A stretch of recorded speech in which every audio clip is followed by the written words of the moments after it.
Assalamualaikum warahmatullahi wabarakatuh. Nang Hajj ka mari lenana aikoigi akang ahaysingna Hajjal Akbar karama matamdano haiba matangda wafam gara thamlakpa thengnajare. Haiba wafam adui matung inna aina ngasi video se semjabani. Adui mathakta makoina sumna hainabana maram oraga misingnasu adumak hai makoina haiba wafamsing ado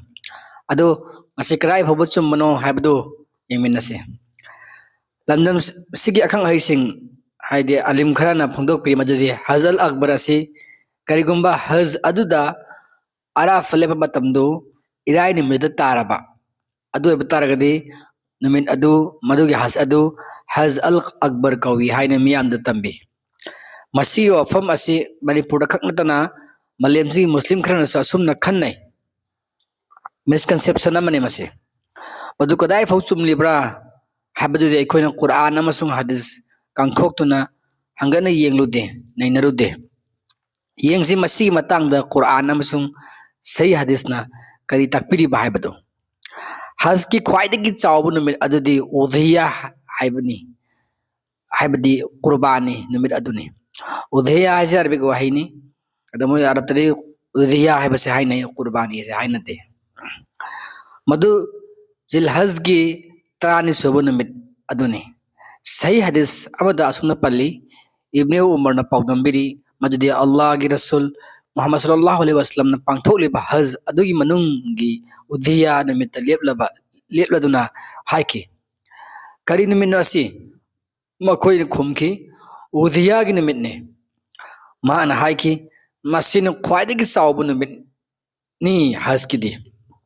मसे सुनन अबू दाऊद हदीस number 1945 tigi lothucharakpani udhiyagi numit asibu achauba haj kawi adraga yawmul nahar haina su khangnai maramdi madugi ahingduda arafada lepagi yawi aduga ahing lekani al mashral haramda aduga madugi numit aduda jamrada nunghungani sama udhiya tawgani kok maru kokthokani tawaf amasung sahi tawgani masing asi haj ki thorom singni karigumba irai nimita arafa nimit oirabadi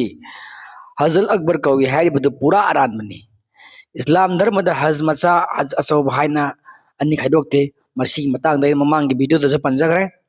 haj am khatani thaina umra Hajjal Asgar haina khangdarami mushrik singi matamda adu hojikti madu aran mani ha madu ohendre Allah na Quran gi matungina hajna hajni umrani tongan ba ibadani sahi khudingi pangthokli basi Hajjal Akbar ni zilhijja gi tarani suba adu Quran da yawmal Hajjal Akbar haina takpiri masi surah tauba gi ayat ahum da sumna hali masi laukthok piba amani Allah amasung magi rasul gi miyamda achauba haj gi nimitta achauba haj gi nimitta hairase yawmal Hajjal Akbar haina takpi baneba yaw haj haibse karamana min haiba kana sagi yawmal nahar du neba Hajjal Akbar hairase nan imam ibnu al qayyim na sunna asigi ayat ahum subasigi tafsir sunna palli Quran seng haiki masigi lauthok bagi thodo ase Hajjal Akbar gi nimittani aduna masida yetna blaiti madudi masigi lauthok li pibase minada udhiya tawba matamdani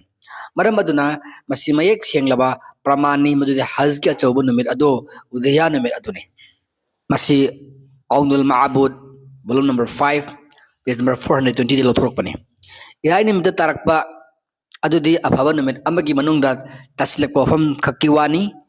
irai nimit ki matik mayaiga achaubu numit amagi tinsinabagi wafamni masina haj gi matik mayai chawre haibadu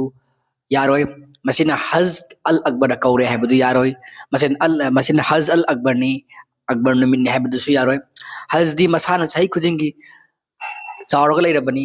sahi khudingi Hajjal Akbar oirabani haj asidi aduna samam narosi idai nimitta haj akhoi arafat lepaga karisu mayirande Hajjal Akbar kaubaga aduna asigidi matang resolution jarage assalamu alaikum warahmatullahi wabarakatuh